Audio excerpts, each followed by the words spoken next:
Welcome to Thunder and Lovelock, the story of rock's greatest heroes, Crispin Lovelock and Mo Thunder, who were Love Thunder.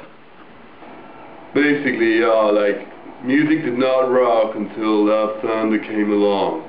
I mean, they totally were in control and they had absolute music. I mean, absolute music. I just totally came into the scene and Love Thunder, I didn't produce them, they produced me. I mean, they just knew what they wanted and they invented the guitar and they taught everybody, and look, I was nothing. I mean, they just taught me how to produce. Ties of Love, their most influential and successful album, shook the world. However, after an amazingly sensational few years, they split up in a sensational breakdown. A breakdown that has gone down in rock history. Crispin Lovelock went on to produce a few solo albums, whereas Mo Thunder crawled under a stone, locked on drug addiction, and waited there for a long, long time. For me, Weary Men is about essentially Crispin rescuing me. I was in a bad way, mentally and physically, and Crispin tracked me down, and I'd either be there, still be there now, or I'd be dead. I think that the song, for me, and for hopefully everyone who's listening to it, is about a one-man struggle through drug addiction, through boozing, through mental and physical anguish, not being able to find your place in any one given time, or I think it's about a struggle and a journey. You've also got to remember that it was your journey to track me down. Well, it was both of that. I mean, at the end of it, trust me, we're both fairly weary men, I think. Exactly, yeah. Mo Thunder totally taught, everybody how to play the guitar. The Rolling Stones, the Beatles, everybody, and everything they did was totally influential. They were exactly influential in the sense that they were absolute. I suppose if you're wanting to know a bit about what we're going to, what our goals are, where we're headed, I suppose you could ask that question. The answer would be, we are back together as a singing duo. Yeah. We will be releasing this album, obviously it comes out next September, and we will possibly be releasing another.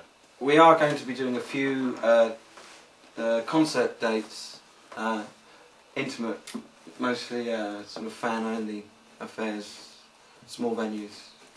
We're doing the Peter Collins building in Barnsley. That's right, yeah.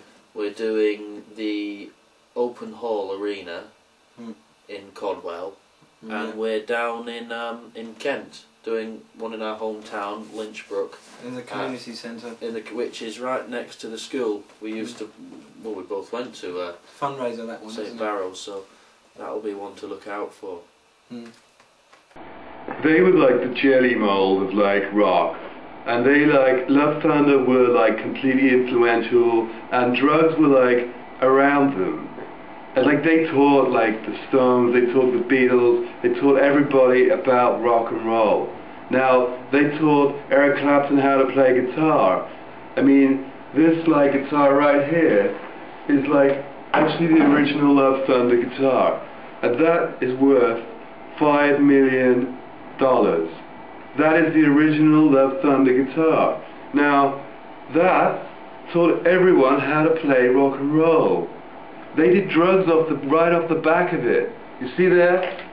That is the original where they actually did drugs off of it. It's just stamping our mark on 2006 and saying, Mo Thunder and Crispin Lovelock were here together as Love Thunder. Again. Again. So we'll play it now. This is Weary Man from the new album. Revival. Revival.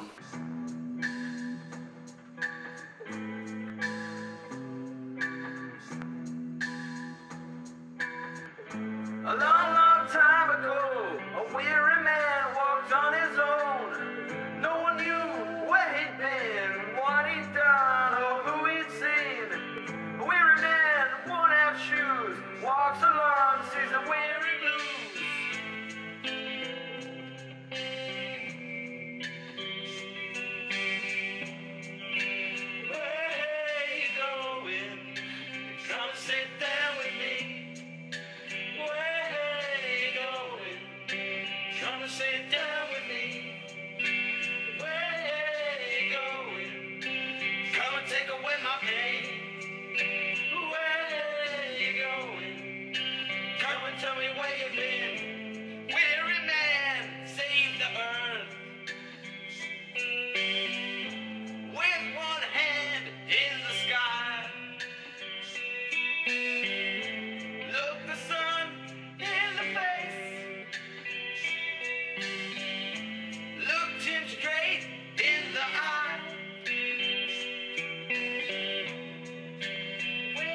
bit was my bit to come in, that was my solo.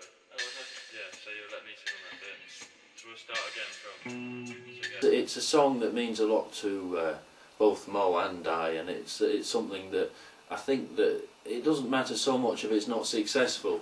I'm more worried that it actually sort of hits home what it's about, what its meanings are, and for me they're very clear. So when I produced that album, Tides of Love, it was the best time of my life. It just came right over me like a wave. I mean, that album influenced everybody, but nobody heard it. They formed, they were, and they split up. Their rock shook the world, bringing love to everyone, influencing everyone from the Stones to the Beatles to politics.